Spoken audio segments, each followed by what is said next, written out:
Hello बच्चों, चलिए प्रश्न को पढ़ते हैं और समझते हैं।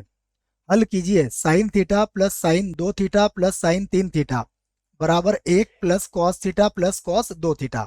और हमें इस समीकरण को हल करना है। प्रश्न को हल करने से पहले प्रश्न के लिए मुख्य अवधारणा लिख लेते हैं, जिसकी सहायता से हम इस प्रश्न को हल करेंगे।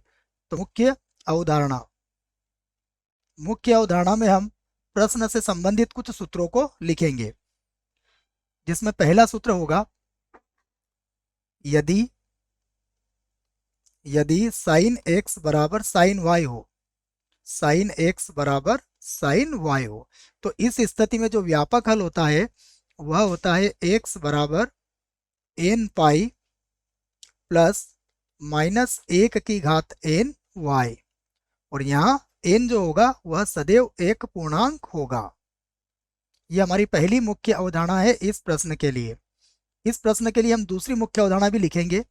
दूसरी मुख्य अवधारणा होगी कि यदि यदि कॉस एक्स बराबर कॉस वाई हो, तो इस स्थिति में जो व्यापक हल होता है वह होता है एक्स बराबर 2n pi plus minus Y.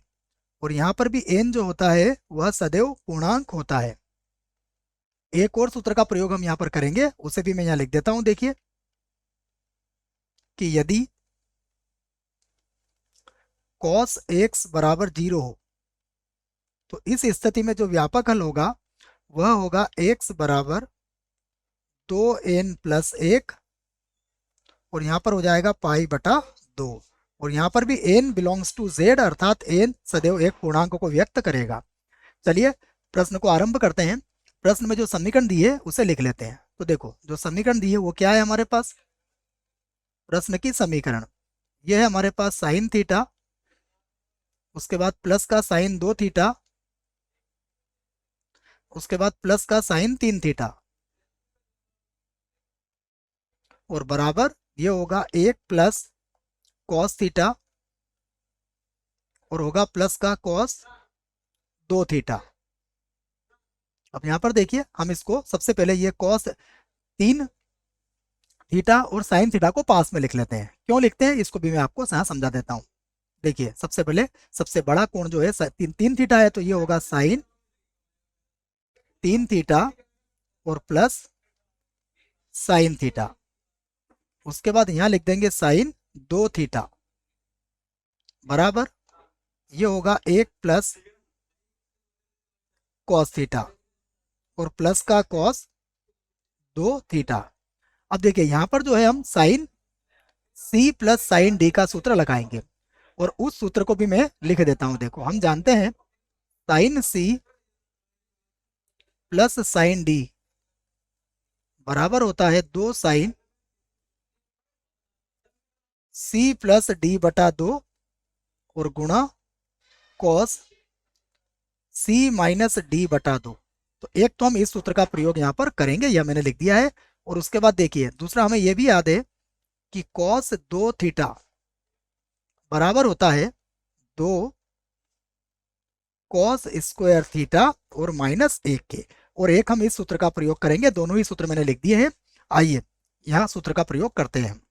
तो देखो, यहाँ पर है साइन का 3 थीटा और यहाँ है साइन थीटा। तो देखो ये क्या बन जाएगा, ये होगा 2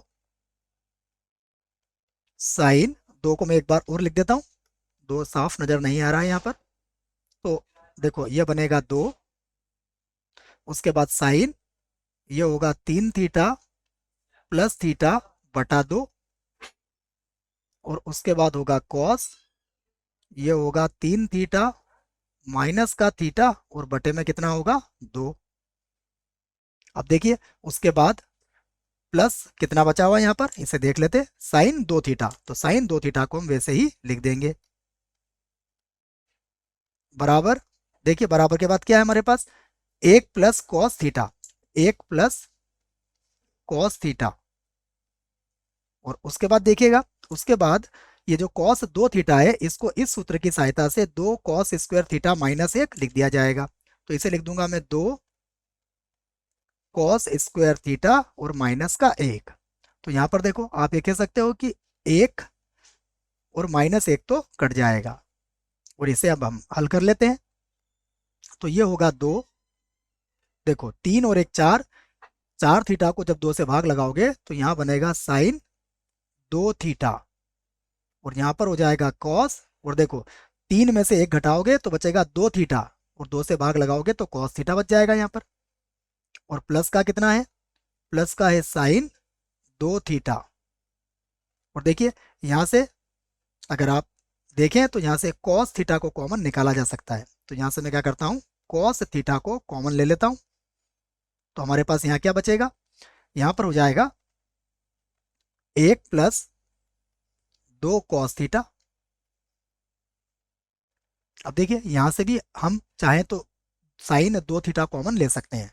तो हम क्या करते हैं, यहाँ से साइन 2 थीटा को कॉमन ले लेते हैं। तो अब हमारे पास क्या बचेगा, देखिए हमारे पास यहाँ बचेगा 2 कॉस थीटा, और प्लस का हो जाएगा 1। और यहाँ पर देखिए आप इसे बराबर के इधर ले आइए, तो ये होगा माइनस का कॉस थीटा, और उसके बाद देखिएगा कोष्टक में बच जाएगा 2 cos theta plus 1, 2 cos theta plus 1, और बराबर कितना होगा 0। तो देखो अब आप कह सकते हो कि 2 कॉस थीटा प्लस 1 यहाँ से भी कॉमन आ जाएगा। तो 2 कॉस थीटा प्लस 1 को हम कॉमन ले लेंगे। तो अब हमारे पास देखो अब बचेगा साइन 2 थीटा,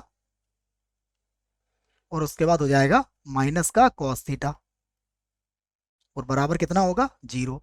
अब हम जानते हैं साइन 2 थीटा का सूत्र, मैं साइन 2 थीटा का सूत्र भी लिख देता हूं। देखिए हम जानते हैं कि साइन 2a ये बराबर होता है 2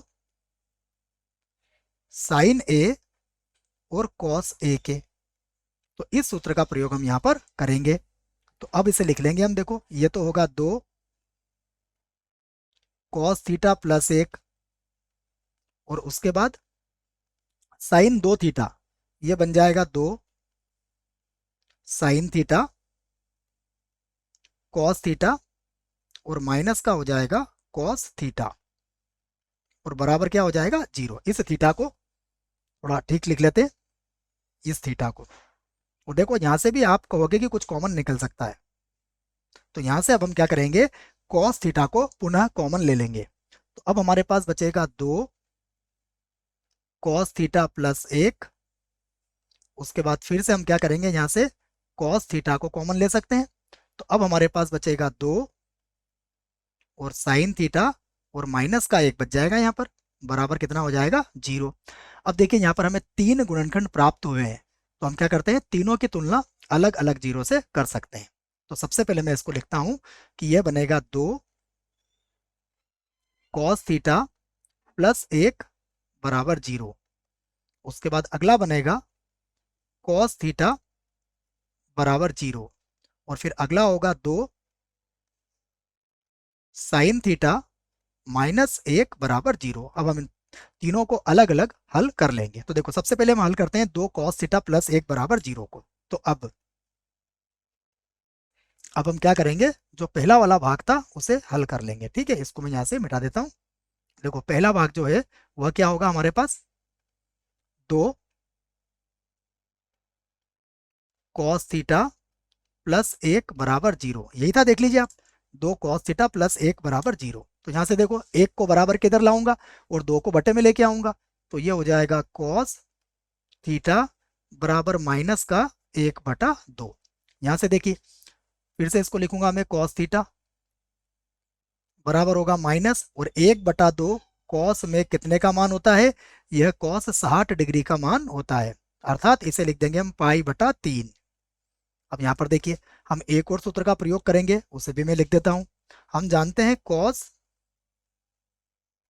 पाई माइनस थीटा बराबर होता है माइनस का कॉस थीटा। तो इसकी सहायता से देखो हम इसे क्या लिख लेंगे, इसकी सहायता से इसे हम लिखेंगे कॉस थीटा बराबर, यह हो जाएगा कॉस, और ये बन जाएगा पाई/3।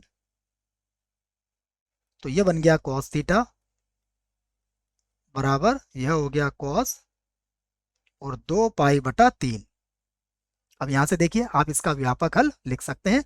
तो इसका व्यापक हल क्या होगा, देखो इसके लिए सूत्र मैंने आपको लिखवा दिया है, व्यापक हल व्यापक हल। देखो इसका व्यापक हल होगा थीटा बराबर 2n पाई, उसके बाद प्लस माइनस ये बन जाएगा 2 पाई और बटे में आ जाएगा 3। और यहाँ पर n जो होगा वह सदैव एक पूर्णांक को व्यक्त करेगा। ठीक है, तो प्रश्न के लिए हमारा यह एक उत्तर होगा। अब देखिए दूसरा भाग हल करते हैं। तो दूसरा क्या था हमारे पास, cos थीटा बराबर 0, तो इसे भी लिख लेते हैं हम, cos थीटा बराबर 0 को। तो अब लिखते हैं हम। अब देखो हमें क्या दिया हुआ है, cos थीटा बराबर 0। तो यहां से देखो इसका व्यापक हल, व्यापक हल, इसका व्यापक हल क्या होगा ये भी हम लिख लेते हैं। इसका व्यापक हल का सूत्र भी मैंने आपको मुख्य उदाहरण में लिखवा दिया है। देखो इसका व्यापक हल क्या होगा, थीटा बराबर ये हो जाएगा 2n+1, उसके बाद होगा पाई बटा 2, और यहाँ पर n सदैव एक पूर्णांक होगा। तो यह भी हमारा एक उत्तर है इस प्रश्न के लिए। अब देखिए फिर से हम लिखेंगे तो पुनः अब हम इसकी एक और स्थिति बची थी उसको भी हल कर लेते हैं। देखो तो एक और स्थिति क्या थी हमारे पास, उसको लिखते हैं हम। अब हमारे पास था 2 sin θ - 1 बराबर 0, तो इसे लिख लेता हूं मैं। अब क्या था, 2 sin θ - 1 बराबर 0। तो यहां से देखो साइन थीटा बराबर कितना आ जाएगा, 1/2। तो साइन थीटा बराबर 1/2 होता है साइन 30 डिग्री का मान। तो ये होगा साइन पाई/6, ये 30 डिग्री हो जाएगा। और यहां से भी हम क्या लिख लेंगे, इसका व्यापक हल, व्यापक हल। अब देखिए इसका व्यापक हल क्या होगा, इसको हम लिख लेते हैं। इसके व्यापक हल का सूत्र भी मैंने आपको लिखवा दिया है। अगर ये व्यापक में आपको इसकी मात्रा अगर ठीक नहीं लग रही है तो मैं इसको सही कर देता हूं। देखो ये होगा व्यापक हल। अब देखिए इसका व्यापक हल के लिए जो हमने सूत्र लिखा है उसकी सहायता से हम इसे लिख देंगे थीटा बराबर n पाई और प्लस -1 और देखो यहाँ y का मान कितना होगा, पाई/6 हो जाएगा। और यहाँ भी हम कहेंगे n जो होगा वो सदैव एक पूर्णांक होगा, और हमारे प्रश्न के लिए यह भी एक उत्तर ही होगा। तो सभी उत्तर हमने यहाँ ज्ञात कर लिए हैं। आशा करता हूँ आपको इस प्रश्न का उत्तर समझ में आया होगा। धन्यवाद।